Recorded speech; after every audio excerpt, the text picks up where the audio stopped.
नमस्कार दोस्तों, तो कैसे हो आप लोग? बहुत बढ़िया। आशा करता हूँ कि आप अच्छे होंगे, ज़बरदस्त होंगे, फिट होंगे, फाइन होंगे। आज हम देखने वाले हैं एक्टिविटी, और जो फर्स्ट चैप्टर का जो एक्टिविटी है वो सारी चीज़ आज फिनिश करेंगे। ठीक है, जितनी भी एक्टिविटी है सारे एक्टिविटी को हम डील करेंगे। तो उससे पहले हमारा जो कुछ एक दो टॉपिक जो बचा हुआ था वो रहा एसिडिटी और कोरोजन बच गया था। एक्चुअली में कोरोजन जो है आपको फिर से थर्ड चैप्टर में आपको मिलेगा, तो हम विस्तृत मतलब पूरे एक्सपेंशन फॉर्म में आपको हम कोरोजन बताएंगे और क्या क्या होगा। लेकिन थोड़े से चीज़ों को हम आपको कोरोजन और एसिडिटी दोनों की चीज़ों के बारे में आपको हम बताना चाहेंगे कि यहाँ पर क्या होता है एक्चुअली में। देखिए, कोरोजन और एसिडिटी जो है ना, दोनों एक ऑक्सीडेशन प्रोसेस है। यानी ये रेंसिडिटी जो है, रेंसिडिटी रेंसिडिटी एंड ये आपका रेंसिडिटी हो गया, और उसके बाद आपका जो कोरोजन जो है ना, तो ये कोरोजन दोनों के दोनों जो है आपका क्या है, ऑक्सीडेशन प्रोसेस है। ठीक है, तो ऑक्सीडेशन प्रोसेस है क्योंकि किसी भी जैसे कोई भी आपको फूड मटेरियल वगैरह जो होता है ना, जो भी फूड वगैरह मटेरियल होगा, चाहे आप खाना वगैरह हो, जैसे आप राइस ले ले, पल्सेस ले ले, कोई वेराइटीज़ ले ले, अगर उसको आप फ्री मतलब फ्रीली छोड़ोगे, है ना, फ्रीली छोड़ोगे, फ्रीली इन एयर, तो क्या होगा, वो धीरे धीरे क्या होगा, उसका जो मतलब टेस्ट जो होगा उसका, या टेस्ट आप बोलो या उसका ऑर्डर बोलो, ये सब जो होता है ना आपका, बिल्कुल तरह से चेंज कर जाता है। ठीक है, ऑर्डर जो होता है उसका, ये दोनों जो होगा चेंज कर जाएगा, और बिल्कुल ही दोनों एकदम अलग गंध स्मेल आ जाता है उसका। ठीक है, जिसको हम बोलते हैं रैंसिड बोलते हैं, है ना, उसको क्या बोलते हैं, यानी बैड स्मेल को ही रैंसिड बोलते हैं। तो इसलिए एक मतलब उसमें एंटीऑक्सीडेंट भी मिलाया जाता है, नाइट्रोजन वगैरह हो गया। ठीक है, जैसे चिप्स वगैरह होता है, उसमें नाइट्रोजन एंटीऑक्सीडेंट यूज़ किया जाता है या फ्रीज वगैरह में रख दिया जाता है, ताकि ऑक्सीडेशन से बचाने के लिए। जैसे ही वो एंटीऑक्सीडेंट उसमें यूज़ करे या ऑक्सीडेशन से बचाने के लिए रखा जाए, तो वो क्या हो जाएगा, वो सेफ हो जाएगा। तो ये हो गया ऑक्सीडेशन को रोकने के लिए। अब उस वही चीज़ हो गया आपको मेटल के केस में हो गया, जैसे कोई भी मैग्नीशियम हो, चाहे आपका मतलब एल्युमिनियम हो गया। ठीक है, तो या आपका फेरम हो गया। जैसे फेरम जो होता है वो ऑक्सीजन में अगर मतलब होगा, एयर में होगा, तो क्या करेगा वहाँ पर, वो भी आपको फेरिक ऑक्साइड बना देता है। क्या बनाता है, फेरिक ऑक्साइड बनाता है, जिसके कारण से वो भी कोरोड कर जाता है। तो ये पूरे के पूरे कोरोजन को हम बताएंगे आपको थर्ड चैप्टर में। तो समझिए कि ज़्यादातर इस चैप्टर में हमें जो केमिकल रिएक्शन और जो हमारा केमिकल इक्वेशन था, जो प्रेजेंटेशन देना था, तो उस वाले केसेस में आपको ये समझ में आया, नेचर ऑफ रिएक्शन समझ में आया, एंडोथर्मिक, एक्सोथर्मिक, और उसके बाद में आपको ऑक्सीडेशन और रिडक्शन यानी रेडॉक्स रिएक्शन समझ में आया। तो अगला जो हमारा जो है यहाँ पे जो अगला फर्स्ट एक्टिविटी हमारा इस चैप्टर का है, यहाँ पर सबसे पहले मैग्नीशियम है। ठीक है, तो एक मैग्नीशियम को क्या करना है, एक बर्नर को लेके जाना है यहाँ पर, है ना। जैसे आपका मैग्नीशियम जो होता है वो आपका मैग्नीशियम को हम बताते हैं, मैग्नीशियम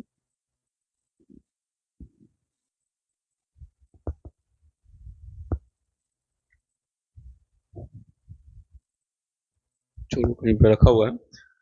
तो यहाँ आपका मैग्नीशियम जो हो गया, मैग्नीशियम एक मैग्नीशियम रिबन को जब रखते हैं ना उसमें, तो मैग्नीशियम रिबन हो गया। और जैसे ही उससे पहले इसको क्या किया जाता है, रब किया जाता है इस पे, है ना, यूजिंग रबिंग, रबिंग, है ना, इसको रबिंग किया जाता है, किससे, सैंड पेपर से यूज़ किया जाएगा, है ना। सैंड पेपर यूज़ करके उसको वहाँ से, यहाँ से इस पर मैग्नीशियम ऑक्साइड का जो होता है ना, वो लेयर लगा होता है। इस पर लेयर लगा होता है, लेयर ऑफ MgO। तो मैग्नीशियम ऑक्साइड का लेयर लगा होता है, वहाँ से उसको हम सैंड पेपर के हेल्प से उसको यूज़ करके वहाँ से क्या करते हैं, सैंड पेपर यूज़ करके मैग्नीशियम के लेयर को वहाँ से हटाते हैं, और तब जा करके वो बर्न करता है। आप देखोगे कि मैग्नीशियम बिना मतलब अगर इसका लेयर लगा होगा, तो जैसे ही आप बर्नर के थ्रू से, बर्नर के हेल्प से अगर आप जलाओगे इसमें, तो ये बहुत ज़्यादा टाइम लगेगा। ठीक है, क्योंकि लेयर आफ्टर ऑल लगा हुआ है, जिसके कारण से वो बर्न नहीं कर पाएगा।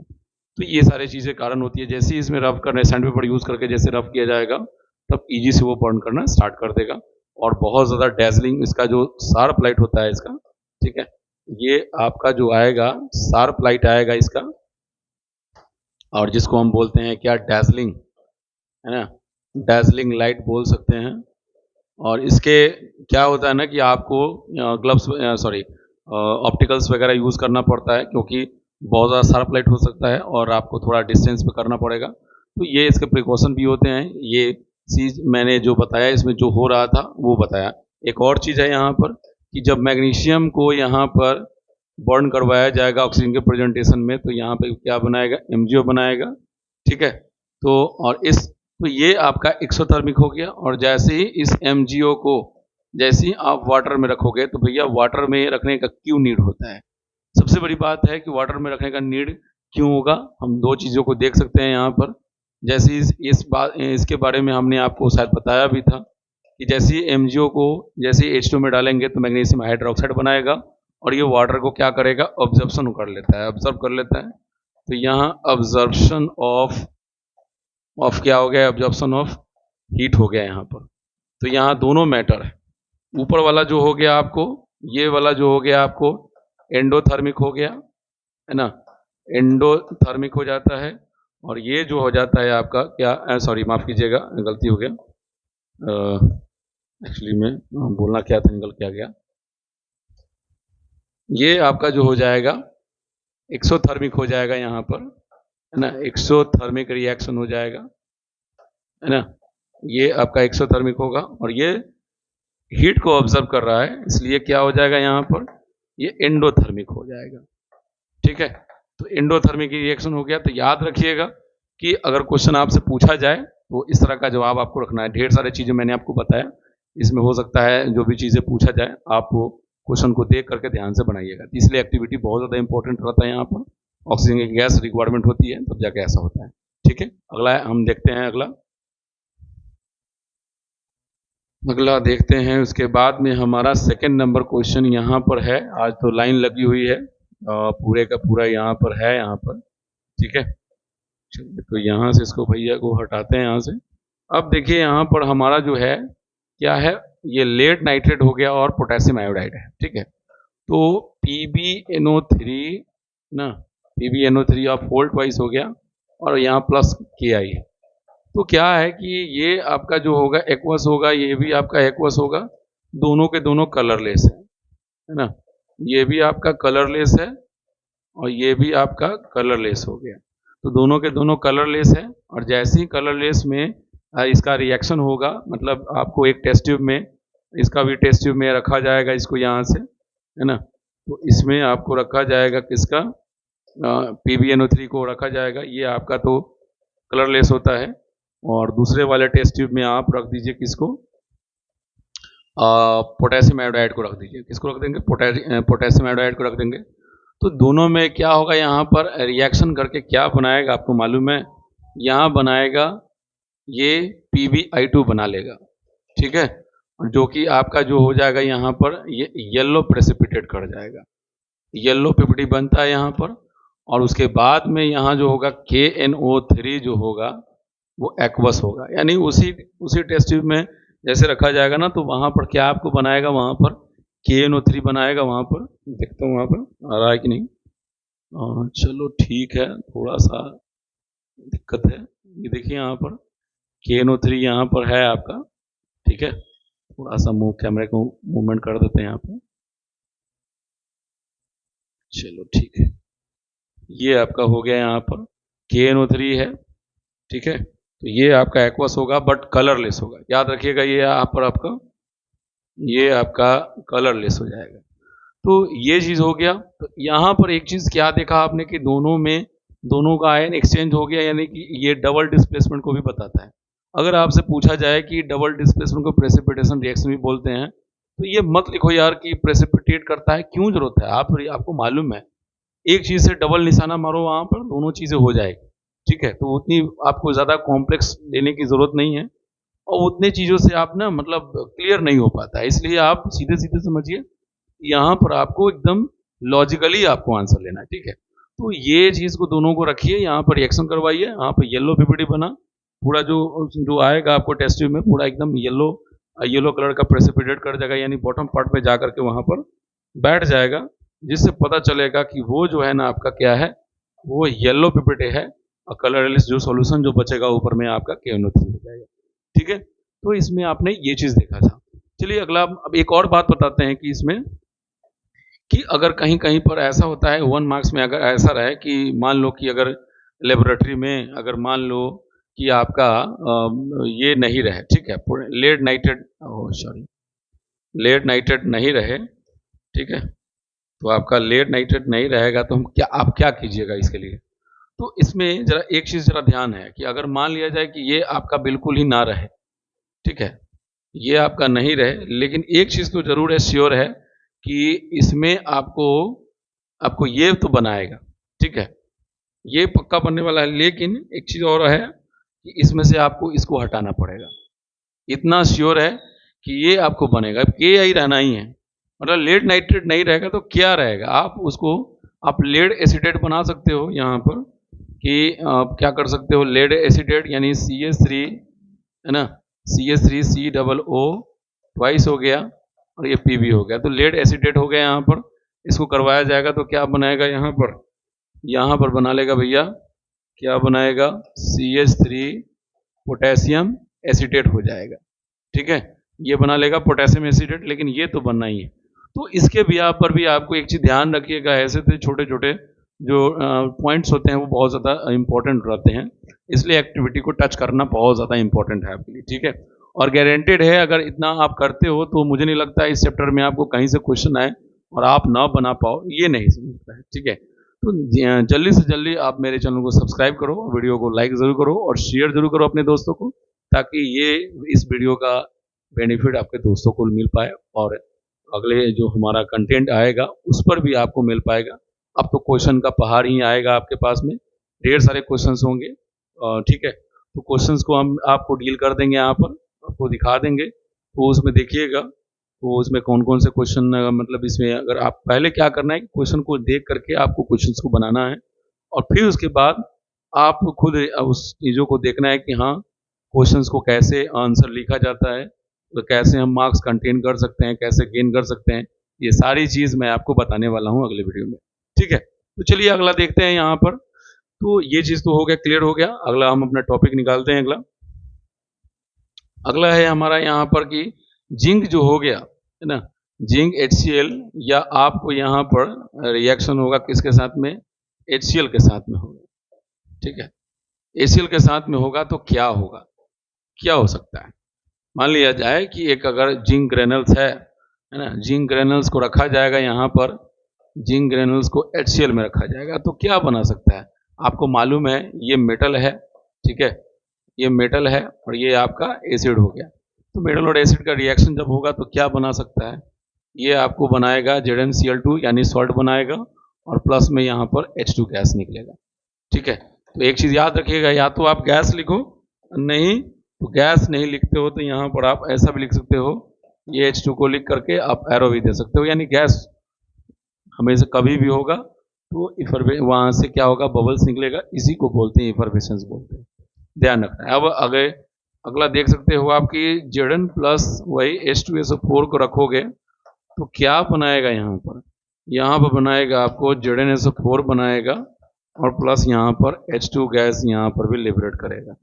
लेकिन ये सब चीज़ तो चलो ठीक है, मान लिया ये सब हो रहा है, ठीक है, साल्ट बना रहा है, अच्छी बात है, लेकिन इन सब में एक और बात इंपॉर्टेंट है कि इन सब का तो बनता है, लेकिन इसमें आपको जो रिएक्शन जो दिखाया गया है उसमें क्या है, ठीक है, तो उसमें आपको क्या है मैं आपको दिखाता हूँ, यहाँ पे जरा ध्यान दीजिएगा,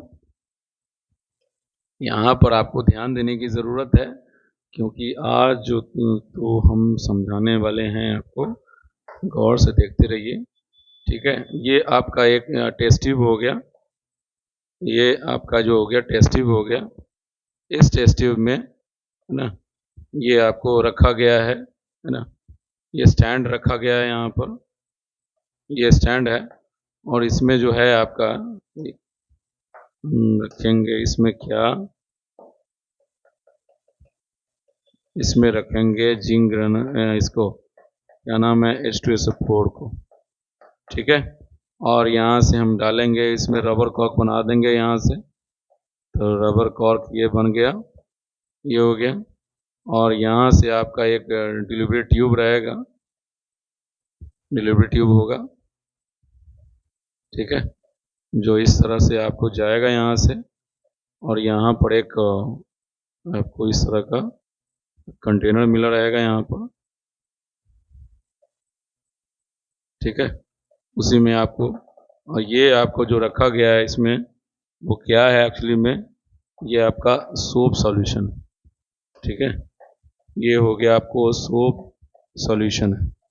तो जैसे ही यहाँ पर जिंक ग्रेनुल्स या आप H2SO4 को डालते हो, यहाँ जिंक को, इसमें जिंक को रखते हो, इसमें जिंक का कलर को कर देते हैं यहाँ पर ना, जिंक को रखते हो तो इसमें रिएक्शन होना स्टार्ट होता है और यहाँ से आपको बबल्स के फॉर्म में जाएगा। तो जैसे ही बबल्स जाएगा यहाँ पर, तो यहाँ पर क्या होगा, यहाँ से एक हाइड्रो, ये इस बबल्स निकलेगा, ये सोप बबल्स होगा, ठीक है।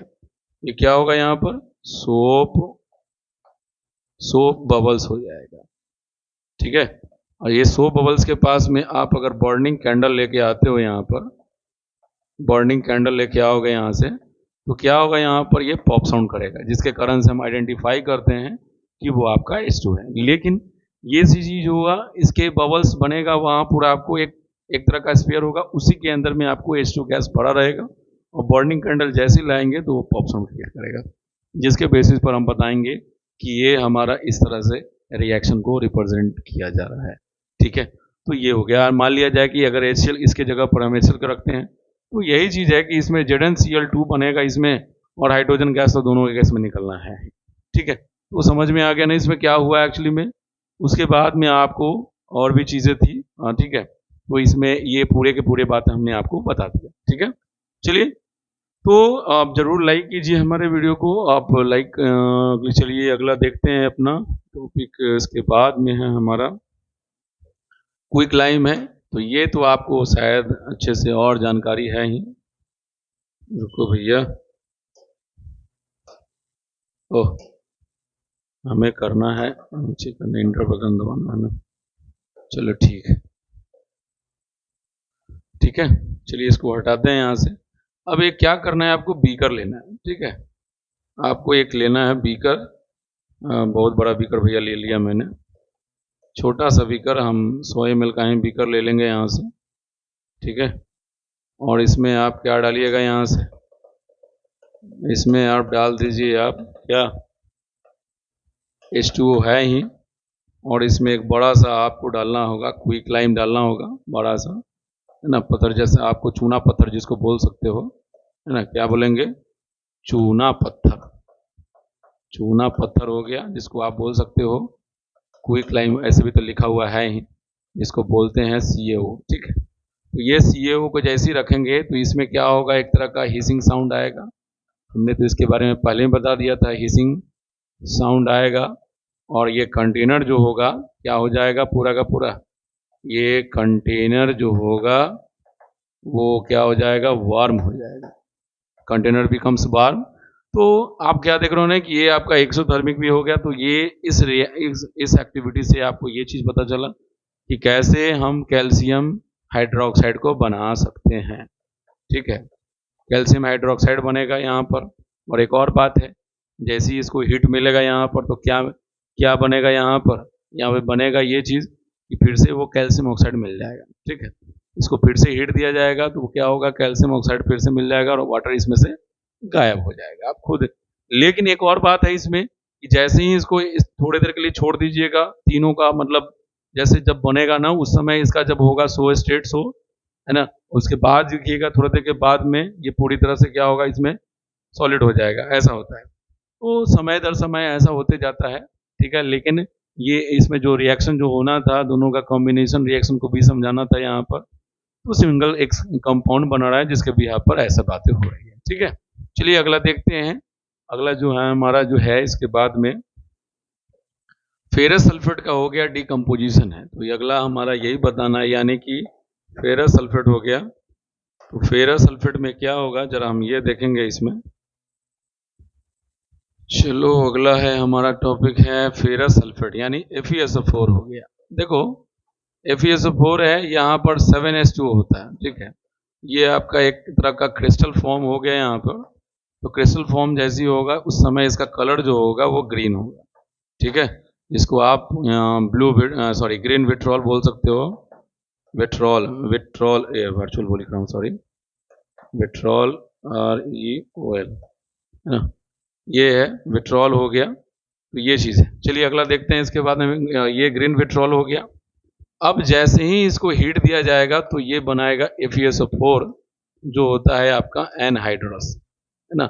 एक और आपको बात बता देते हैं, अगर वाटर का प्रेजेंटेशन होगा तो समझ लीजिए कि हाइड्रेटेड है और ये 7 है, इसलिए 7 में क्या हो जाएगा आपको हेप्टा हो जाएगा यहाँ पर, है ना।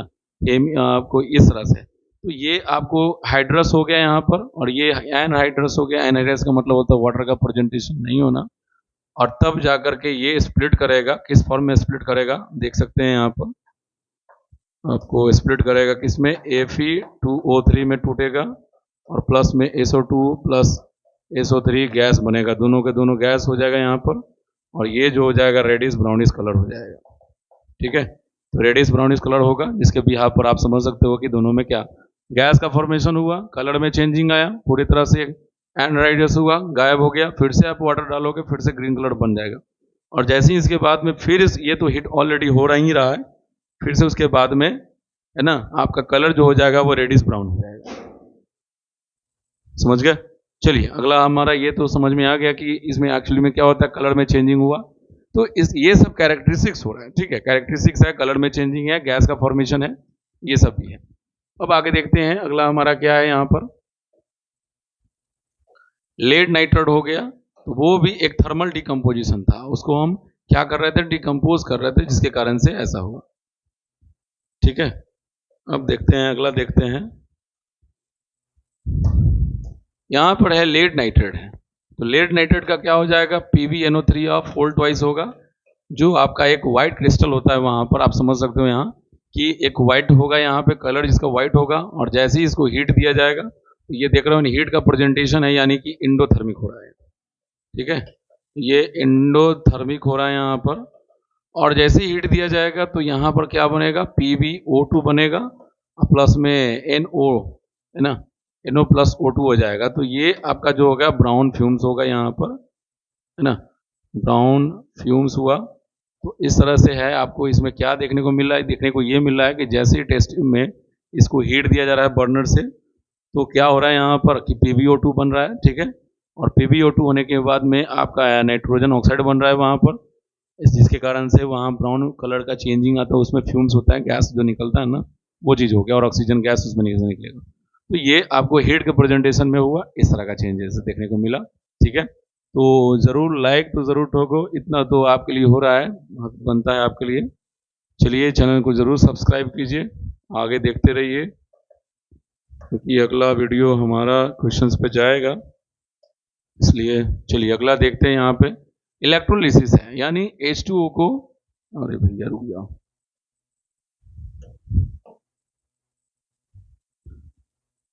तो यहाँ पर आपको है H2O है। तो एक चीज, जब ऐसी इसमें इलेक्ट्रिसिटी पास करवाया जाएगा, इलेक्ट्रिसिटी, तो यहाँ पर H2 और O2 टूटेगा, है ना। इसमें एक क्वेश्चन होता है कि डबल अमाउंट में गैस जो होता है ना वो जमा होता है। डबल अमाउंट में गैस कौन जमा होगा, जरा सोचिए, देखिए यहाँ पर आप खुद इसको बैलेंस करके देखिए। तो बैलेंस करने पर क्या हो जाएगा, यहाँ पर O2 2 है, इसलिए 2 लिखिए यहाँ पर, और जिसके कारण से हाइड्रोजन कितना हो गया, 2 हो गया। तो डबल अमाउंट में हाइड्रोजन गैस जो है ना जमा हो रहा है। अब बात यह है कि जैसे ही अगर 2 इलेक्ट्रोड पे अगर ऐसा किया जा रहा है ना, जैसे मान लो कि इसमें है, उसमें कैथोड और एनोड को रखा जा रहा है यहाँ पर, तो कैथोड और एनोड पे है, जैसे मान लो, जैसे मानने की जरूरत नहीं, देखिए यहाँ पर है, एक तरह का बना हुआ रहेगा ऐसा ही, और उसके अंदर में ही आपको बनाया हुआ रहेगा, ठीक है, वो इस तरह का बनाया हुआ रहेगा, जोड़ा हुआ रहेगा वायर, और एक तरह का सेल दिया रहेगा इसमें, है ना। तो ये मान लो कि कैथोड है यहाँ पर, ये आपको एनोड है ना। तो चोर कहीं का आप हंसने लगेंगे, चोर कहीं का, तो चोर मतलब समझते ना, C4 हो गया कैथोड, और H4 हो गया हाइड्रोजन हो गया। तो आपको समझ में आएगा, वाह क्या तगड़ा पॉइंट है ना। तो इस तरह से आप रियलाइज कर सकते हो कि चोर कहीं का, तो चोर मतलब सी मतलब कैथोड, यानी कैथोड पे ही हाइड्रोजन जाकर के जमा हो जाएगा और जो बचेगा एनोड पे जाकर ऑक्सीजन जाएगा। तो क्वेश्चन पूछा जा सकता है किस ट्यूब में आपको डबल अमाउंट में कौन जमा होगा, वो हाइड्रोजन होगा, और किस में होगा, वो कैथोड वाले में होगा। ठीक है, तो इस तरह से है आपको। चलिए अगला देखते हैं, अगला रिएक्शंस को देखते हैं, एक्टिविटी को। अगला एक्टिविटी है हमारा यहाँ पर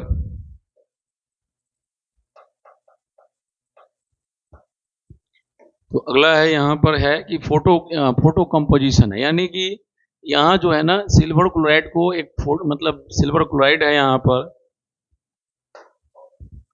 AgCl है, ठीक है।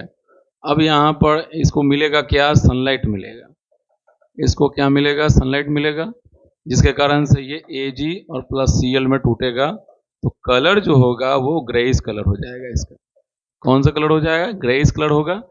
तो सनलाइट इसीलिए बोला जाता है कि सिल्वर क्लोराइड को आप डार्क जोन में रखो, डार्क प्लेस पे रखो, तो सनलाइट का कभी भी प्रेजेंटेशन ना हो पाए, जिसके कारण से उसको स्प्लिट ना कर जाए, डिकम्पोज ना हो जाए। ठीक है, इसलिए इसको डार्क जोन मतलब डार्क प्लेस पर या डार्क एरिया में रखा जाता है, या धूप के एब्सेंटेशन में इसको रखा जाएगा, जिसके कारण से ताकि डिकम्पोज ना हो पाए। तो ये था, और भी है इसमें कि AgBr है ना, सिल्वर ब्रोमाइड हो गया, इसमें भी आपको सनलाइट होगा, तो सनलाइट में होने पर क्या होगा कि ये Ag प्लस Br है, तो ये भी डिकम्पोज कर जाता है। एक और चीज है कि इसका जो हो जाएगा वो ब्लैक एंड व्हाइट होगा, है ना, ब्लैक एंड व्हाइट होता है। ब्लैक एंड व्हाइट का मतलब है यहाँ पर कि ये फोटोग्राफी में यूज होता है। अगर आपसे पूछा जाए कि कौन सा ऐसा कंपाउंड है जो फोटोग्राफी में यूज कर सकते हैं, वो है सिल्वर ब्रोमाइड है, याद रखे रहिएगा। हो सकता है आपसे पूछे, और नहीं तो आप सनलाइट के प्रेजेंटेशन में ये भी स्प्लिट करके ये भी आपको ब्लैक एंड व्हाइट कलर बनाएगा, ऐसा है। ठीक है, तो समझ में आ रहा होगा। चलो शेयर तो जरूर करो, जल्दी से जल्दी अपने दोस्तों को शेयर करो, क्योंकि ये पूरा पहला चैप्टर का अगर पूरा एक्टिविटी अगर जान लेते हो एक्चुअली में क्या हो रहा है, तो सारे चीज़ मतलब पूरे तरह से आपके मार्क्स आपके हाथों में रहेगा। अब अगला जो है हमारा वो है सिंगल डिस्प्लेसमेंट।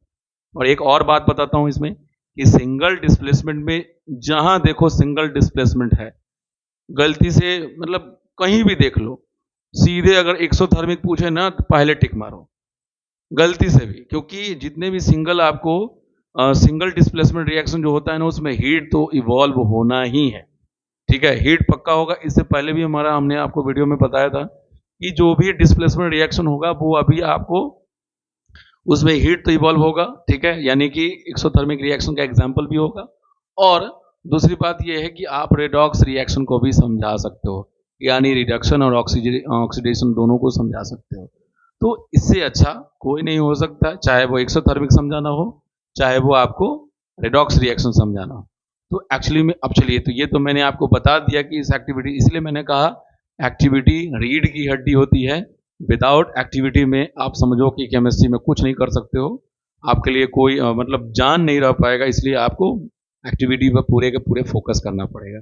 ठीक है, तो गारंटी है अगर पूरी एक्टिविटी आपकी डील हो जाती है, मुझे नहीं लगता है कि आपका मार्क्स मतलब कहीं से क्वेश्चन आए और आप क्वेश्चन नहीं बना पाए और आपको मार्क्स ना मिल पाए।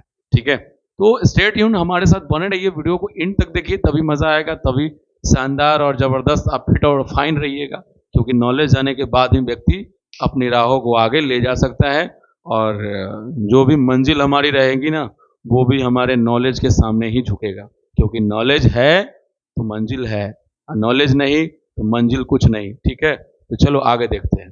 थॉट प्रोसेस तो वर्क से ही आता है ना सर, इसलिए आपको ध्यान देना होगा। चलिए देखिए, इसमें है कि एक कॉपर सल्फेट है, हमने एक बीकर लिया, और इस बीकर में क्या किया यहाँ पर कि वाटर तो था ही यहाँ पर, ठीक है, और वहाँ पर हमने कॉपर सल्फेट को डाल दिया। ठीक है, और हमने इसको कॉपर सल्फेट को डाल दिया यहाँ पर। चलो ठीक है, कॉपर सल्फेट को डाले यहाँ पर, तो कॉपर सल्फेट को डालते ही CuSO4 यहाँ पर आ जाता है, वो आपका एक्वस हो गया यहाँ पर। अब इसमें हम क्या रखेंगे, आयरन नेल रखेंगे।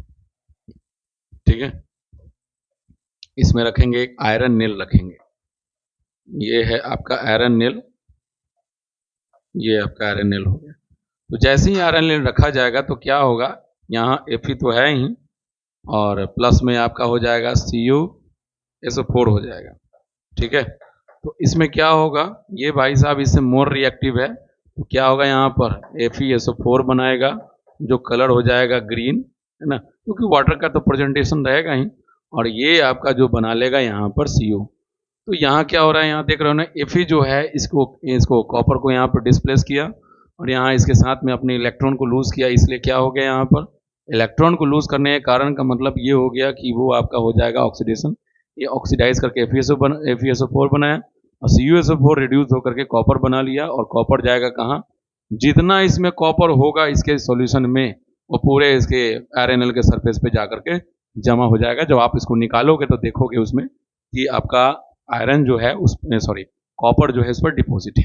ठीक है, तो बातें समझ में आ रही है ना, पूरे बढ़िया से एकदम। तो क्या लगता है आपका मार्क्स बढ़िया आएगा? जल्दी से आप फीडबैक भी ज़रूर दीजिएगा दोस्तों, क्योंकि फ्री ऑफ कोर्स है, फ्री क्लासेस दिए जा रहे हैं, तो आपके लिए कुछ ना कुछ तो फीडबैक देना बनता है, इसलिए फीडबैक ज़रूर दीजिए। आपके लिए फ़ायदा होने वाला है तो हमारे लिए भी कुछ कर सकते हो आप। चलो देखते हैं अगला। तो ये चीज़ हो गया, उसके बाद देखते हैं, इसके बाद हमारा यहाँ पर है 10 नंबर में आता है, यहाँ पर देखिए एक और बात यहाँ पे आया कि अब क्या करते हैं, यहाँ पर सिल्वर नाइट्रेट है। एक चीज़ और बताना था वहाँ पर, अभी जो उसमें जो देखा, अगर आपको याद नहीं है, रिएक्टिविटी सीरीज याद रखे रहना, क्योंकि यहाँ पर भी रिएक्टिविटी सीरीज भी ज़रूरत है। रिएक्टिविटी सीरीज, ये गाना याद है कि नहीं सर, है ना? गाना याद नहीं है तो गाना याद कर लो। गाना क्या है मालूम है? गाना का बोल क्या है? Reactivity series. और गाने के कैसे बोला जाएगा वो देख लो। के ना के ना बा, ठीक ठाक बा ना? हाँ, तो के ना बा अक्का, ठीक ठाक बा ना? तो मांग के आलू लेकर के आओ, ठीक है? के ना बा काका, ठीक बा ना? मांग के आलू लेके आइए। कैसे? मांगल जन से, है ना? जन जन से फेंक कर गए, जन से फेंक करके जनफे नीसन, है ना? इधर पोरबंदर में हाइड्रोजन कुमार को क्या मिला था, है ना? एजी मिला था, एयू मिला था, प्लेटिनम मिला था। तो देख लीजिए, सारी चीज है, आप नोट डाउन कर सकते हो, गाना याद कर सकते हो। तो किसने दिया मालूम नहीं, किसने रिएक्टिविटी सीरीज दिया, ये तो कहानी है, बहुत बड़ी कहानी है, कथा संग्राम की और विश्व के कल्याण की। तो विश्व के कल्याण की है तो मजा आने वाला है।